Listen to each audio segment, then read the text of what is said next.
여러분은 운동하면 가장 먼저 어떤 브랜드가 떠오르세요? 저는 사실 나이키가 먼저 떠오르긴 하거든요. 뭐 운동화 하면 대표적으로 생각나는 브랜드가 나이키였으니까. 근데 지금 아시다시피 나이키가 예전 같진 않죠. 한때 국민 운동화로 불렸던 에어포스라든가 조던이라든가 그런 게 있었지만 그 인기가 예전 같지 않습니다. 특히나 조던 같은 경우는 약간 신도시 아재들을 상징하는 아이템이 돼버려가지고 상당히 애매한 부분이 있더라고요. 그러다 보니까 트렌디하지 않고 이미 그쪽 부분은 호카나 뭐 이런 브랜드들이 가져갔다 뭐 이런 얘기까지 나오고 있습니다. 그래서 나이키 위기란 얘기도 정말 많이 얘기 나오고 있어요. 당분간 반전이 어려울 것이다, 그런 얘기까지 나오고 있는 와중이죠. 그렇다면 나이키는 왜 이렇게 위기에 빠지게 된 걸까요? 뭐 반전의 여지는 없는 걸까요? 머니스토리의 김밥입니다. 어떤 분은 그렇게 얘기를 해요. 나이키는 신발 파는 회사가 아니다, 그냥 광고 회사다. 그렇죠. 왜냐면은 저도 나이키라는 브랜드를 인지한 게 광고로 인지를 하게 됐었으니까요. 광고를 너무 잘 만들잖아요. 제가 기억하는 나이키 광고가 뭐 여러 가지가 있었는데 뭐 90년대 마이클 조던이 나오던 광고도 그렇고 그 이후에 유명 축구 선수들이 나오던 뭐 호날두 뭐 이런 선수들이 나오는 광고도 그렇고 보면은 광고를 너무 잘 만들었어요. 그럼 정말 감각 있게 진짜 이래는 광고 회사 아닌가 싶을 정도로. 그러다 보니까 나이키 광고에 나오는 음악들은 무조건 화제가 됐었습니다. 한때 애플이 광고를 감각 있게 잘 만들고 유명했고 애플 광고에 나오는 음악들도 하나같이 화제가 됐었잖아요. 예전에 나이키가 딱 그랬거든요. 자, 그런데 아시다시피 어느 순간부터가 나이키의 인기가 급격하게 하락하기 시작했습니다. 사실 이게 그렇게 오래된 얘기가 아니에요. 나이키의 실질적인 소유주이자 경영을 이끄는 사람이 이제 필 라이트였는데, 필 라이트 같은 경우에는 은퇴를 하고 나서 본인이 직접 임명을 한 경영자가 있어요. 도너유라는 사람인데 이 사람 같은 경우에는 이커머스 쪽에서 굉장히 업력을 많이 쌓은 사람입니다. 이커머스 분야에서 업력을 쌓고 나이키로 입사해가지고 나름대로 그 부분에서 뭐 공을 많이 들였어요. 지금의 나이키의 이제 그런 세일즈 홈페이지도 그렇고 커머스 분야에서 많은 장족의 발전을 이뤘던 사람이야. 이 사람은 생각을 했어요. 나이키란 브랜드가 엄청나게 브랜드 파워가 높잖아요. 그럼 어차피 지금 현재 시대가 이커머스의 시대로 흘러가니까 그거를 플랫폼에 납품해가지고 뭐 우리가 가격 결정을 못 가질 바에는 그냥 우리가 우리의 홈페이지에다가 올려서 직접 소비자들에게 판매를 하면 어떨까? 딱 들었을 때 어떠세요? 뭐 굉장히 합리적인 판단이라고 볼 수 있죠. 나이키 같은 브랜드는 워낙에 브랜드 파워가 강하다 보니까 지역의 오프라인의 그런 소매점들이나 그런 유통사들이나 하다못해 온라인 플랫폼에서도 나이키가 갑이거든요. 왜냐면 많은 소비자들이 나이키 제품을 찾는데, 생각해보세요. 신발을 사려고 로드샵이나 그런 브랜드 샵을 갔는데 나이키가 없어요. 보통 사람들은 돌아나오죠. 지금은 좀 다른데 불과 몇 년 전까지만 하더라도 나이키 없으면 대부분 다 돌아나왔어요. 왜냐면 대부분 다 일단 먼저 들어가서 찾는 게 나이키였으니까. 그러니까 나이키가 없다? 어휴, 매출 크게 줄어들걸요? 그러니까 그럴 바에는 우리가 직접 팔자. 그래서 홈페이지 해가지고 직접 판매 방식을 취했죠. 사람들이 한때 많이 쓰던 럭키드로우라는 방식도 나이키에서 자기네 한정판을 직접적으로 소비자들에게 팔기 위한 방식이었고요. 이런 사업 전환이 사실 미래 이제 이커머스 시장은 굉장히 중요해질 거라 보고, CEO인 도나우를 임명한 것 자체도요, 이런 커머스를 통한 직접 판매 비중을 50%까지 늘리는 걸 목표로 하기 위해서 이 사람을 CEO로 임명한 거였어요. 그리고 코로나 때까지만 하더라도 이게 굉장히 성공적으로 보였습니다. 왜냐면 아시다시피 그때는 다 모든 걸 사람들이 온라인으로 다 주문했잖아요. 왜냐면은 물건을 사러 어디로 가게를 갈 수가 없으니까, 사회적 거리두기 때문에 다 집에 갇혀 있었잖아요. 그래서 집에 갇혀 있으니까 뭐 하겠어요? 쇼핑만 합니다. 쇼핑만 하다 보니까 이커머스를 많이 쓰게 했는데 직접 판매를 하니까 나이키의 수익률이 갑자기 급격하게 올라간 거죠. 매출도 높아졌지만 급격하게 수익률도 올라갔고, 게다가 당시 뭐가 잘 됐었나요? 한정판 신발 엄청나게 유행했었잖아요. 한정판 신발 사실 뭐 그냥 색깔만 바꾸서 내놓은 건데 그것도 엄청나게 잘 팔립니다. 없어서 못 팔 정도로.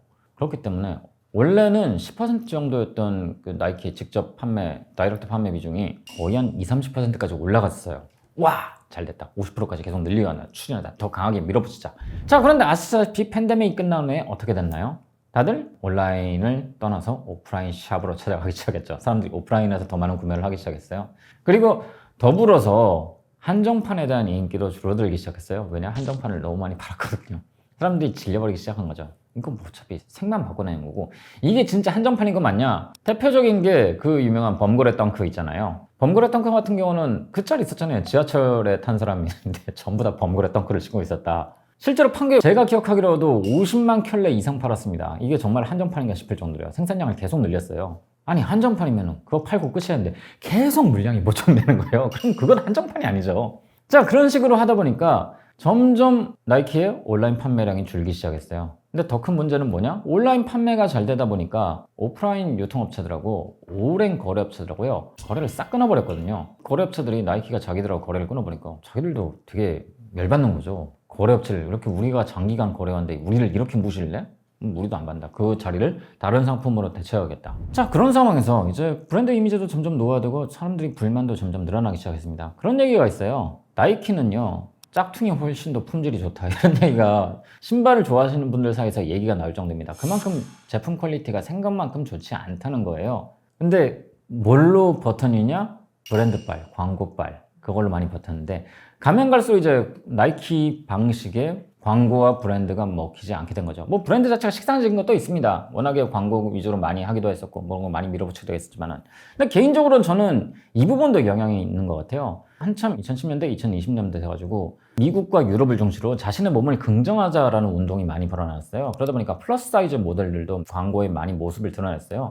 여기에 대한 비판이 굉장히 많았던 걸로 압니다. 왜냐면은 어쨌거나 나이키는 운동을 위한 브랜드잖아요. 그런데 생각해보세요.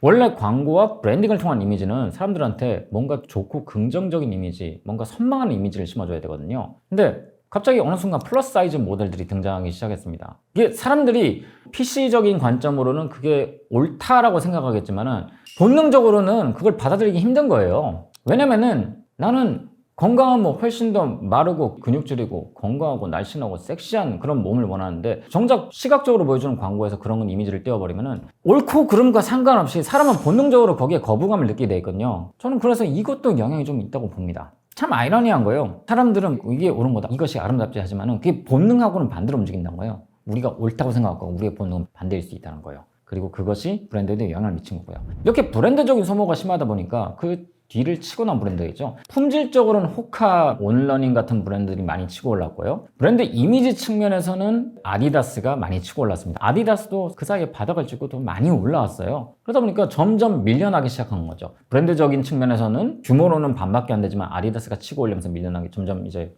요즘에 누가 나이키를 신어? 라는 식으로 나오기 시작했고, 품질적인 측면으로 보자면은 온러닝, 호카 이런 것들이 많이 올라왔으니까요. 특히나 코로나 이후로 해가지고 러닝이 이제 다시 새로운 붐으로 뜨기 시작하면서 이게 가장 큰 문제가 된 것 같아요. 나이키가 사실 완전 하이엔드급에서는 아직도 기술적으로는 굉장히 훌륭합니다. 진짜 잘 만들어요. 근데 이런 하이엔드급은 일반적인 러너들이 신을 수 없는 신발이에요. 원래 그런 하이엔드급은 선수들을 위한 신발이고, 그런 선수들이 한 두세 번 신고 버리는 신발이에요. 우리는 취미로 러닝을 하고 우리의 건강을 위해서 러닝하는 사람들은 그런 신발을 신을 수가 없어요. 기록을 정말 목표로 하는 사람들이 뭐 기록을 극대화하기 위해서 신을 수 있어도 그걸 우리 일상에서 신을 수 없다는 거죠. 안 그래도 나이키는 매니아들 사이에서는 품질이 좀 믿을 수 없다라는 식으로 유명한데, 그 부분을 온러닝과 호카가 채워주기 시작하면서 이번을 완벽하게 대체하기 시작한 거죠. 그래서 보면 지금 어떻습니까?